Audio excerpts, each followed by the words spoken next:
All for Content, édition 2026, 1er et 2 juillet, en direct du New Cap Event Center à Paris, dans le 15e arrondissement. Idriss Kouader, bonjour. Bonjour Alain. Idriss, vous êtes CEO de Meteoria. C'est bien ça, ouais. Alors expliquez-nous, Meteoria, ça existe depuis visiblement peu de temps, une petite année? C'est ça. Ça fait 1 an qu'on a créé l'entreprise. Meteoria, c'est une plateforme de Generative Engine Optimization. Donc en fait, En français facile? c'est du référencement dans les chatbots IA comme ChatGPT, Perplexity, Gemini. Alors concrètement, vous êtes une quinzaine, je crois, dans l'équipe. C'est ça. Vous êtes installé sur Paris. On a des bureaux à Paris et à Marseille. Et quels sont les clients de Meteoria? On a à peu près 200 clients.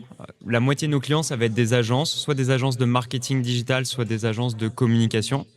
Et l'autre moitié, ça va être soit des marques, soit des médias.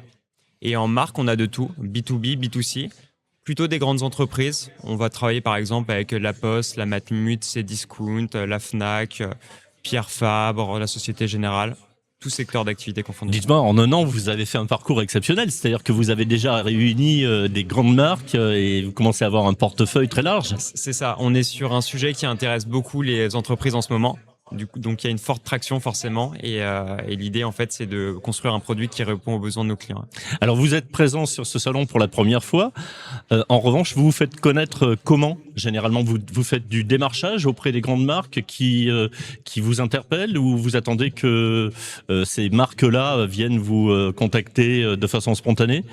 On a de tout. On est un des acteurs de référence en France. Du coup, on commence à avoir une certaine notoriété. Donc, il y a pas mal de clients qui viennent par bouche à oreille. Et ensuite, on a aussi pas mal parmi nos équipes, on a des gens qui vont contacter des marques, des agences pour leur proposer du coup des démos de la plateforme. On fait aussi pas mal de salons. On a fait Vivatech, on a fait le All for Customer avant, le SEO Summit. Donc ça, pareil, c'est des leviers d'acquisition pour nous. Et ensuite, on fait pas mal aussi de webinars. On fait un webinar à peu près par mois sur des sujets d'expertise. Ça plaît beaucoup aux marques et aux agences. Et donc aussi, pareil, ça nous permet de récupérer pas mal de clients. Alors, est-ce qu'on peut donner un exemple concret de ce que vous proposez à vos clients? Oui, bien sûr. Par exemple, on va travailler avec Cdiscount. Et Cdiscount, donc, ils vendent plein de produits en ligne. Imaginons qu'ils vont vendre des frigos connectés. Donc, quand quelqu'un va taper dans ChatGPT, j'ai envie d'acheter un frigo connecté pour ma maison, l'idée, en fait, ça va être d'analyser si, dans la réponse que le LLM va générer, la marque Cdiscount apparaît dedans. Et si elle n'apparaît pas, en fait, on va comprendre comment ChatGPT a construit sa réponse. Donc, ce qu'il va faire dans les grandes lignes, c'est qu'il va faire une recherche sur Internet. Quand vous lui posez une question commerciale, il va rechercher des informations sur Google. Donc, il va taper, par exemple, meilleur frigo connecté dans Google. Il va récupérer, du coup, des pages qui sont référencées sur ce mot-clé dans Google. Il va lire les informations de ces pages et grâce à ça, il va générer la réponse. Donc en fait, en apparaissant dans ces pages, ce qu'on appelle les sources de données, on va maximiser ses chances d'apparaître dans la réponse. C'est-à-dire que vous allez essayer de décrypter quels sont les mots-clés qui font que votre client puisse apparaître facilement dans les réponses de ChatGPT. C'est ça. Ensuite, il y a 2 grands leviers d'actionnables. Le premier, ça va être de créer du contenu que le client va publier sur son site pour faire en sorte que ces pages soient utilisées en tant que source de données par ChatGPT. Le deuxième actionnable, c'est d'apparaître dans les autres sources qui sont déjà utilisées. Ça se trouve, quand on lui pose cette question-là liée au frigo connecté, il va visiter un comparateur de frigo. Et dans ces cas-là, il faut faire en sorte que son frigo apparaisse dans ce comparateur-là. Et alors, imaginons que la réponse pour votre client ne soit pas très positive.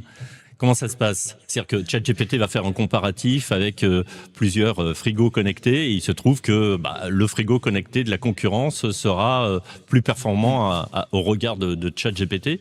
Comment vous allez réagir, vous, derrière, ou intervenir? C'est un sujet qui est super intéressant parce qu'on travaille avec beaucoup de marques où eux, leur point d'attention, ça va être surtout comment ils apparaissent dans la réponse plus que est-ce qu'ils apparaissent ou pas. Donc, ce qui va les intéresser, c'est d'apparaître de manière positive. C'est ce qu'on appelle un peu les narratifs des réponses. Il faut que le narratif soit positif. Et du coup, pour influencer le narratif de la réponse, il faut influencer le narratif des sources. Si dans les sources, notre marque est mentionnée de manière positive, on sera mentionné de manière positive dans la réponse. Et les sources de données, ça peut être tout. Ça peut être une page qui présente des avis clients. Par exemple, ChatGPT va beaucoup sur Trustpilot pour récupérer des informations par rapport à des produits ou des services. Et l'idée, en fait, c'est d'améliorer la qualité de ces avis sur ce genre de plateforme pour faire en sorte que dans la réponse, les narratifs soient positifs. C'est-à-dire que si les avis clients sont positifs, ça fonctionne très bien, mais imaginons que les avis clients soient plutôt négatifs. Alors, comment on fait pour... Parce que quelque part, ChatGPT, il faut l'avouer, il va orienter l'utilisateur en fonction de la question qui lui est posée, et puis après, il va proposer, il essaiera autant que faire se peut d'être objectif en disant attention, je pense que là, par rapport à ce que tu recherches, il vaut mieux s'orienter vers tel produit, telle marque. Et donc là, vous avez un moyen de capter ces éléments et ensuite de les retravailler pour les restituer différemment à ChatGPT. Ça va vraiment dépendre du cas d'usage. Donc, si sur les prompts qu'on va monitorer, par prompt, j'entends les questions que nos clients vont suivre. Si par exemple, c'est des sites d'avis comme Trustpilot qui sont utilisés pour influencer les réponses, dans ces cas-là, il va falloir faire des campagnes d'avis positives. Donc, il va falloir pousser ses clients, donc les clients de nos clients, à poster des avis positifs sur ce genre de plateforme.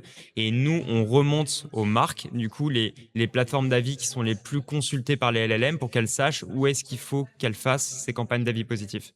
Ça, c'est un cas d'usage, mais peut-être que les avis vont être récupérés dans des articles de presse. Et dans ces cas-là, il faut soit demander au média qui a publié ça de faire une modification, soit publier un autre contenu qui va remplacer cette source-là, dans lequel les narratifs seraient plus positifs. C'est aussi une option. Alors, ça veut dire concrètement que quand on utilise ChatGPT, il faut le faire. Alors moi, je me fais un petit peu l'avocat du diable, mais il faut le faire avec de la curiosité, mais en même temps, il faut être prudent parce qu'on est orienté fatalement à un moment donné ou à un autre vers des clients qui seront susceptibles d'avoir fait le travail que vous faites. Et ça va orienter forcément les réponses de ChatGPT. On n'aura pas forcément un avis super objectif.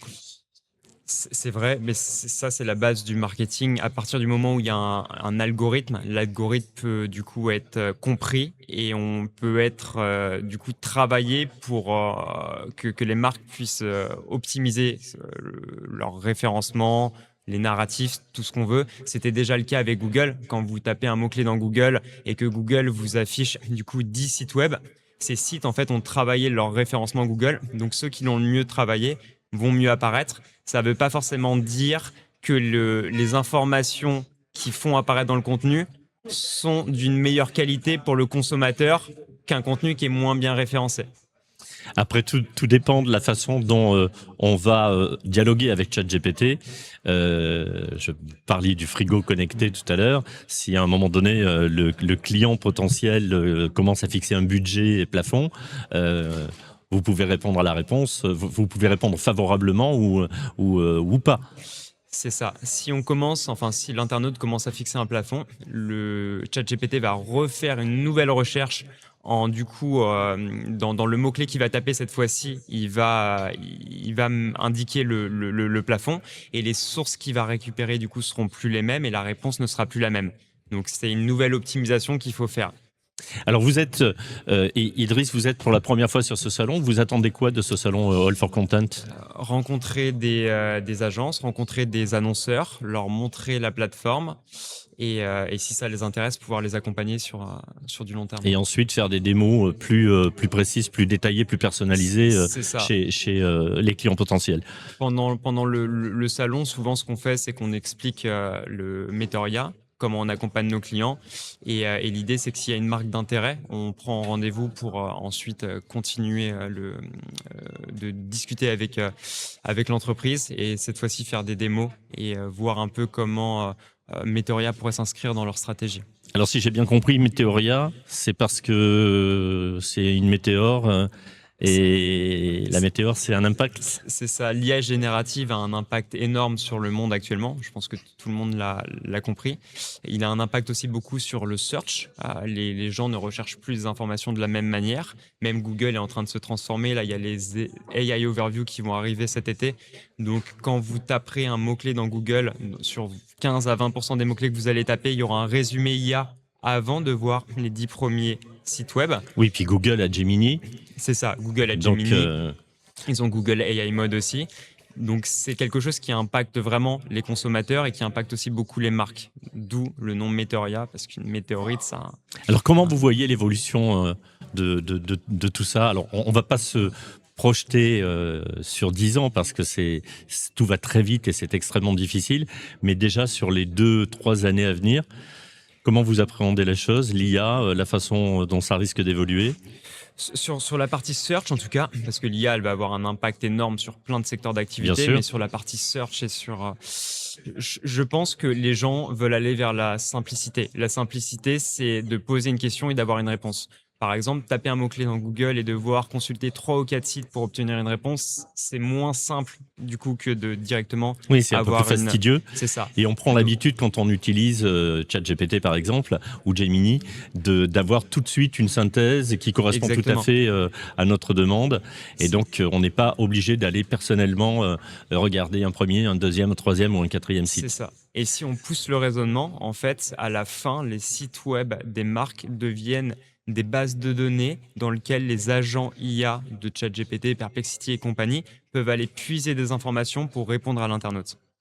Idriss Quader, merci de nous avoir expliqué ça de façon très simple et très lisible. C'est bien de vulgariser les choses pour que tout le monde comprenne bien ce que vous faites et la façon dont vous allez avancer. Vous avez une innovation particulière à présenter sur ce salon cette année ? Oui, on vient de sortir une nouvelle fonctionnalité qui permet en fait aux marques d'analyser les éléments faux dans les réponses des IA génératives. Ce qui va se passer, c'est que vu que les LLM vont tirer leurs informations de sources de données, parfois dans ces sources, il y a des informations fausses qui sont écrites par rapport à une marque. Donc on permet à nos clients d'identifier ça de manière automatique et ensuite de pouvoir contacter la source où l'élément faux a été utilisé par le LLM pour modifier cet élément pour corriger du coup cette erreur dans la réponse des IA génératives. J'ai une dernière question à vous poser. Je vais vous laisser réfléchir 2 secondes. Si en un mot, vous deviez qualifier le salon All for Content édition 2026, vous diriez quoi, spontanément? Je dirais rencontre.